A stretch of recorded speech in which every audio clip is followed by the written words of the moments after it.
Акча сала торган пунктларда халык кеше бер генә минутка да өзелми әлеге пунктлар эшчәнлеген июль уртасында туктаткан иде. Моны агентларның бурычлары белән бәйләп аңлаттылар. Шушы ай ярым эчендә пассажирлар транспорт картасына акча салу өчен почтага да барган, банкларга да кергән. Өлкәннәр терминал эшчәнлеген дә аңларга тырышкан. Дополнительный вакыт кирәкмәсе. Хәзер без инде дополнительный вакыт алып, эзләп йөрибез дә и салабыз. Кыен булдымы ябылгач? Бик кыен булды, особенно беренче ай. Объявлениялар булмады бит. Почталарда баштан тордык бик зак. Стоишь, то у них там что-то зависло, то у них... Метро станциясында транспорт картасына акча салу җайлы иде. Ул ябылгач кая бармаш чиратлар, я компьютерлар эшләми, берсендә хәтта почтадан ук чыгарып җибәрделәр. Системаның эшли башлаганын урамда көттек.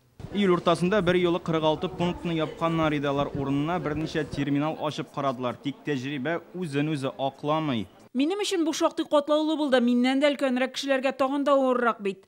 Транспорт картасына җомга көнне акча салдым. Бүген дүшәмбе акча картага һаман килмәгән. 3 сентябрьдән вәзгыять тулысынча үзгәрде. Күп санлы мөрәҗәгатьләрдән соң 15 түләү пунктын яңадан ачарга булалар.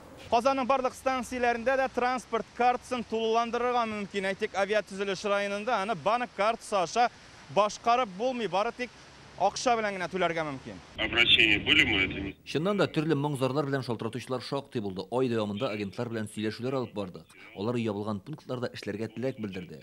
Бу яңа юридик затлар. Хәзер кайларда хезмәт күрсәтәчәкләр, шуны хәл итәбез. Терминалларны халык күп йөри торган урыннарда калдырырга телиләр. Юл йөрү карталарына акчаны дәүләт хезмәтләре сайты аша да салып була. Руслан Хусындинов, Ленар Хуҗиәхмәтов, Яңа Гасыр каналы.